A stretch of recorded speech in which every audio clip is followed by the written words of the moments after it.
Hey, j'espère que vous allez bien. Aujourd'hui je vous retrouve dans une nouvelle vidéo et aujourd'hui du coup je vais vous parler de mes favoris du mois de mai. Cette vidéo arrive un peu tard parce que je l'ai vraiment repoussée sur mon planning étant donné que j'ai beaucoup de vidéos à filmer pour cet été, donc j'ai un petit peu toujours décalé le tournage de cette vidéo aussi, mais aujourd'hui je vous la filme. Donc au niveau de ces favoris ce mois-ci, on a 4 catégories, mais je dois vous avouer qu'il y a beaucoup plus de contenu dans les catégories films, séries et musique plutôt que le make-up et tout ça, puisque dans le mois d'avant j'ai oublié un film, donc du coup je l'ai rajouté ce mois-ci. Donc j'espère que ça vous plaira et du coup je vous laisse avec la suite. Donc juste je vous préviens d'avance, je suis restée en peignoir parce que j'ai été malade hier, donc je m'excuse d'avance parce que je suis pas du tout habillée, voilà, je suis en peignoir, je suis maquillée vite fait et j'ai pas vraiment coiffé mes cheveux, juste un petit peu pour donner un peu une impression, mais du coup vous voyez que j'ai des petits cheveux un petit peu partout qui s'élèvent.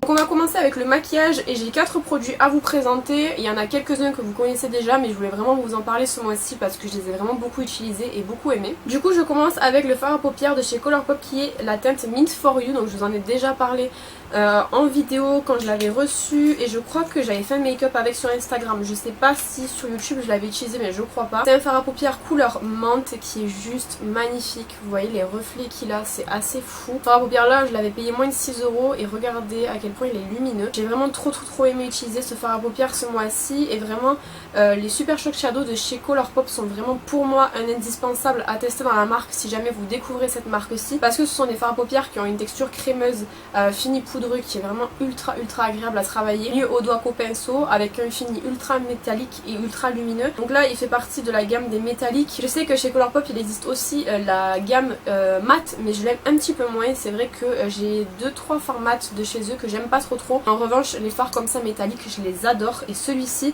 vraiment c'est une couleur qui est super belle, même pour l'été elle est vraiment magnifique. Ensuite un produit que vous avez dû voir pas mal dans mes tutoriels et je crois que je vous en ai déjà parlé peut-être dans des favoris, c'est Let It Glow de chez Yurile. Moi c'est la teinte Golden Glow, mais j'en ai également une rose. En fait c'est un duo de highlighter, donc il y en a un qui pour moi fait plus bronzer que highlighter, je pense que vous allez voir, mais cette teinte-ci elle est incroyable. Franchement en highlighter elle est vraiment magnifique, elle reflète super bien la lumière, elle attrape vraiment la lumière et elle donne un glow qui est assez incroyable. Je l'ai pas utilisé aujourd'hui, je sais plus ce que j'ai utilisé comme highlighter aujourd'hui, je crois que j'ai utilisé le Catrice, mais en tout cas ce produit là est vraiment oufissime. Jamais je trouve les liens d'achat de chaque produit, je vous les mets en barre d'infos évidemment. Moi je l'avais acheté chez Nose, je l'avais payé moins d'1 € et du coup j'avais pris celui-ci et également un rose que je vous ai déjà présenté en vidéo je crois, mais c'est exactement le même sauf qu'il y a du rose à la place de ces deux couleurs-ci. Mais j'aime vraiment beaucoup cet highlighter parce qu'il est ultra puissant et je l'ai payé je crois 80 centimes il me semble, donc franchement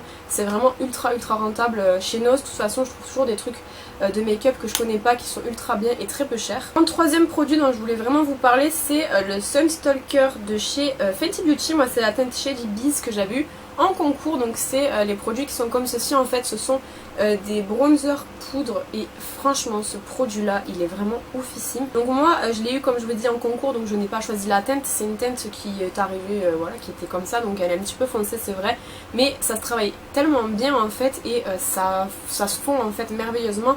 Du coup un tout petit peu de produit suffit et vraiment ça floute super bien, ça fait un très bon bronzer, j'aime vraiment beaucoup. Et dernier produit de la gamme maquillage, donc j'ai testé de chez Benefit, il y a un kit qui est sorti, c'est le Cheeky Party je crois, où à l'intérieur vous avez 5 miniatures des produits best-seller de chez Benefit avec comme je vous ai dit des blushs et le bronzer Hoola. Et il y avait donc du coup le California, il y avait le Dallas, le Dent de Lion, le Georgia et le Hoola, et j'ai testé ce mois-ci le Georgia. Donc depuis j'ai testé les autres, mais alors le Georgia j'ai vraiment eu un énorme coup de cœur pour ce blush-ci qui est vraiment magnifique. C'est vraiment un pêche irisé qui est extrêmement joli, qui donne bonne mine au teint et qui pour moi en fait qui est une peau très claire mais pas trop foncée. J'ai vraiment beaucoup aimé ce blush-ci. Je pense que ça va vraiment devenir un indispensable pour moi. Je pense même le prendre avec moi cet été parce que je le trouve vraiment magnifique.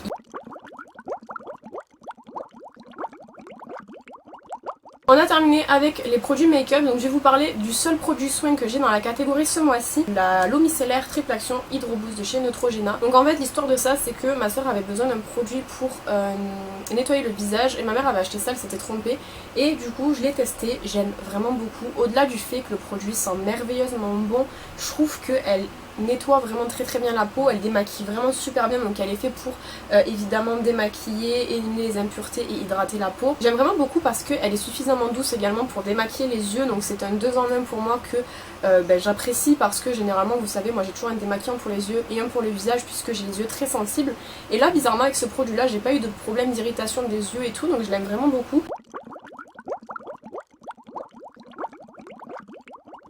Ensuite on passe à la catégorie série film et là du coup j'ai 5 séries à vous présenter, 5 séries et films du coup à vous présenter. Du coup je commence avec la première série qui est la série Absurde Planète, donc je vous mets les visuels comme d'habitude ici. Alors au niveau de la série Absurde Planète c'est une sorte de série documentaire qui est assez décalée je trouve, c'est pas vraiment une série documentaire sur laquelle il va y avoir vraiment une présentation très sérieuse. Il y a un côté humoristique que j'aime vraiment beaucoup à cette série là et vous en apprenez énormément sur les animaux, moi j'adore les animaux donc généralement j'aime vraiment les documentaires et là le fait qu'il y ait une touche humoristique dans ce documentaire-ci je trouve ça vraiment intéressant. C'est pas quelque chose qui est très long à regarder puisque je crois qu'on a 12 épisodes si je me trompe pas, donc c'est vraiment quelque chose qui est relativement rapide. Vous n'avez pas d'épisodes qui traitent spécialement des animaux mais vous avez plus des thématiques sur la série. Vous avez par exemple des épisodes où c'est qu'on va vous parler juste des animaux sous-marins, vous avez des épisodes où c'est qu'on va vous parler de la reproduction, enfin vous avez vraiment des thématiques par épisode et je trouve ça beaucoup plus intéressant puisque vous en apprenez sur divers animaux en même temps sur un même sujet, donc voilà, je trouve ça vraiment très bien. Ensuite je vais vous parler de la série I'm Killer qui est pareil et sur Netflix, donc c'est une série en 2 saisons pour le moment. La deuxième saison est sortie début 2020 donc on aura une 3e saison probablement l'année prochaine. Alors au niveau de la série, c'est une série qui parle des criminels qui ont tous été dans le couloir de la mort à un moment donné, donc ils y sont plus forcément maintenant et vous allez avoir des criminels qui vont être interrogés, donc on va voir toute l'histoire de A à Z, pourquoi ils ont commis ce crime là. Il y a des crimes qui sont très trash et il y en a d'autres où c'est qu'on arrive à avoir un petit peu de compassion pour les personnes qui ont commis ce crime là. Plus intéressant je trouve c'est que vraiment on a plusieurs versions, donc on a la version du criminel, puis après on a la version des avocats, on a la version des gens qui connaissaient cette personne-ci, donc c'est vraiment une sorte de série avec plein de points de vue différents. C'est vraiment une série que j'aime beaucoup parce que moi c'est des choses qui m'intéressent énormément, je regarde beaucoup de séries et de films qui parlent des tueurs, donc du coup j'adore ça. Si vous aimez comme moi tout ce qui touche un petit peu aux tueurs, d'autant plus c'est aux États-Unis, dans les états où c'est qu'il y a encore la peine de mort, donc du coup voilà, on apprend beaucoup de choses grâce à cette série là, donc je vous la conseille si vous aimez comme moi ce genre de série. Ensuite je vais vous parler de la série Why Women Kill qui a été diffusée sur M6 je crois il n'y a pas très longtemps. C'est une série dans laquelle on retrouve 3 femmes et leurs conjoints qui vivent dans la même maison mais à des époques différentes. On voit déjà 3 époques différentes dans la même maison, c'est assez intéressant, il y a des transitions qui sont incroyables dans cette série là. Et dans cette maison là se passe un crime à chaque époque, donc on verra au fur et à mesure de la série qui est mort dans cette maison et pourquoi. C'est une série que j'ai vraiment beaucoup aimé parce qu'il n'y a jamais eu de série qui a existé en fait où c'est qu'on avait une transition sur 3 époques différentes. Je trouve ça vraiment super intéressante, la série est vraiment très bien. À l'heure actuelle il n'y a qu'une saison mais il est fort probable qu'on n'ait pas les mêmes personnages de la saison 1 dans la saison 2, donc il serait possible qu'on ait une saison 2 avec des personnages différents, donc à voir ce que ça peut donner, mais j'ai vraiment trop aimé cette série et je trouve qu'elle est vraiment super bien. Ensuite je vais vous parler de la série American Crime Story, donc je vais pas trop rentrer dans les détails au niveau de cette série-ci puisque je vous prépare une prochaine vidéo sur les séries American Crime Story, je l'inclurai dedans, donc là je vais vraiment aller très vite. En gros c'est une série de Ryan Murphy avec quelques acteurs que vous pouvez retrouver dans American Horror Story principalement. Donc on a 2 saisons, à chaque saison une histoire comme American Horror Story et ça parle tout simplement de crimes qui ont été commis. La première saison elle est sur O.J. Simpson et la deuxième saison est sur Versace, donc je trouve ça super intéressant. Il y aura une saison 3. Pour l'instant il y a des thèmes qui sont sortis, j'en ai vu passer quelques-uns, je sais pas quel sera le vrai thème de la saison 3, mais j'ai vraiment beaucoup aimé, déjà parce que comme je vous ai dit, moi j'adore tout ce qui est crime etc, donc forcément j'ai bien aimé. Qui plus est c'est Ryan Murphy, à chaque fois qu'il sort une série je trouve que la série est super intéressante et change de ce qu'on voit actuellement, et en plus de ça, étant donné que c'est basé sur des faits réels, c'est encore plus intéressant puisqu'on apprend l'histoire pour quand on connaît pas vraiment l'histoire, donc encore une fois j'ai vraiment beaucoup aimé et je vous la conseille si jamais vous voulez la voir, elle est également sur Netflix. Ensuite le dernier film dont je vais vous parler c'est le film L'appel de la forêt, donc Au niveau de l'histoire, on suit l'histoire de Buck qui est un chien domestique qui habite en Californie, qui est enlevé un jour dans son jardin et qui va être utilisé pour faire chien de traîneau au Canada. Donc il va être obligé de passer d'une vie domestique à une vie un petit peu plus sauvage, sauf que il n'a pas l'habitude puisqu'il a toujours vécu en étant domestiqué. Et au fur et à mesure de l'histoire, on va se rendre compte qu'il prend un petit peu plus de liberté pour totalement finir par devenir son propre maître. Donc c'est vraiment un film que j'ai vraiment beaucoup aimé, que j'ai trouvé super touchant et qui était vraiment très joli. Il y a énormément de synthèse dans le film, pour pas dire c'est que de la synthèse en fait. C'est vraiment magnifique, j'ai vraiment trop aimé. Et puis on peut retrouver dans le film Harrison Ford et Omar Sy.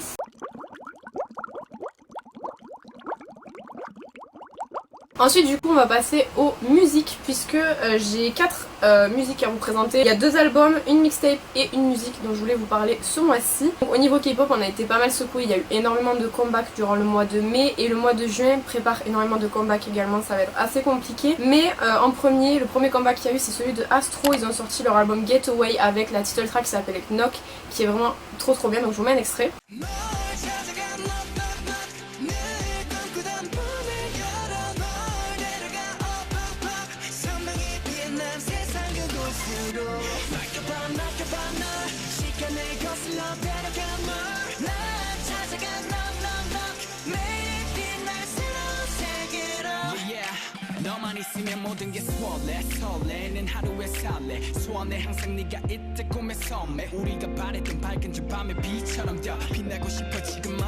C'est vraiment un album qui est vraiment très bien, qui reste un petit peu sur la même image qu'on peut avoir d'Astro au niveau des musiques, on reconnaît vraiment leur musique. J'ai vraiment beaucoup aimé cet album-ci et je vous le conseille de l'écouter si jamais vous voulez découvrir Astro que vous connaissez pas trop. Le deuxième album dont je voulais vous parler c'était The Dream Chapter Eternity de TXT qui est sorti quelques jours après celui d'Astro. L'album a un title track Can't You See Me qui était vraiment incroyable.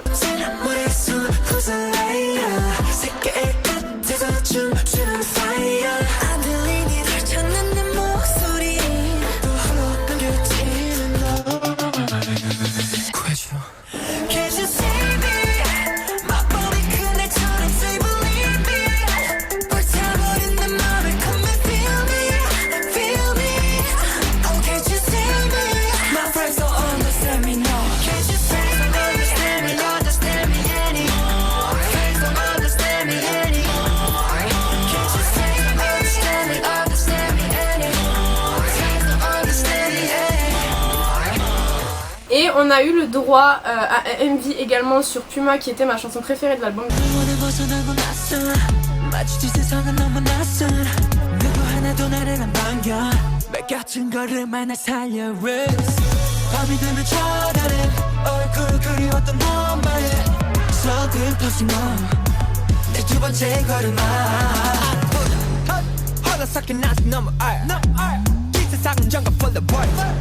조직형이 너의 목을 놓여 수척해 눈이 인터넷에 접속 조심해 좀 23시간 퍼져 꿈에 닿을 때까지 알만한 거짓말에 매번 독서만이 번져. Au niveau de l'album, je trouve qu'il est extrêmement bien composé. On n'a pas énormément de musique, mais les musiques qu'on a sont très variées et changent vraiment de ce qu'on a pu avoir dans les albums précédents. Donc j'ai vraiment trop aimé cet album. Je pense que de tous ceux que je vais vous parler, c'est l'album préféré que j'ai écouté jusqu'à maintenant. Et j'irai même jusqu'à dire que c'est mon album préféré de cette année pour le moment. Ensuite, on a eu le droit à la mixtape de Yoongi, donc August D 2, qui est sorti mi-mai, je crois, si je ne me trompe pas. Donc c'est pareil, en fait, tous les albums se sont suivis. J'ai rien compris ce mois-ci. Donc la title track, c'est Doshita qui était genre vraiment trop bien.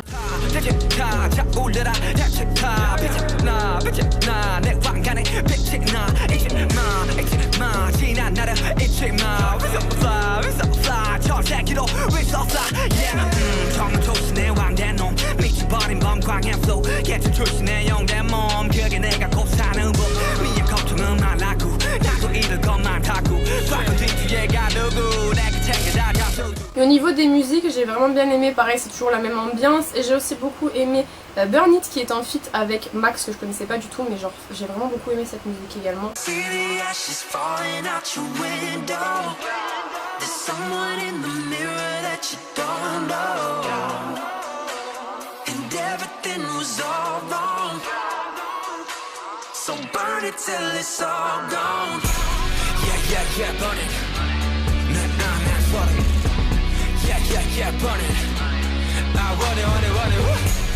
Yeah, yeah, yeah, burn it. 내 안에 소리. Yeah, yeah, yeah, burn it.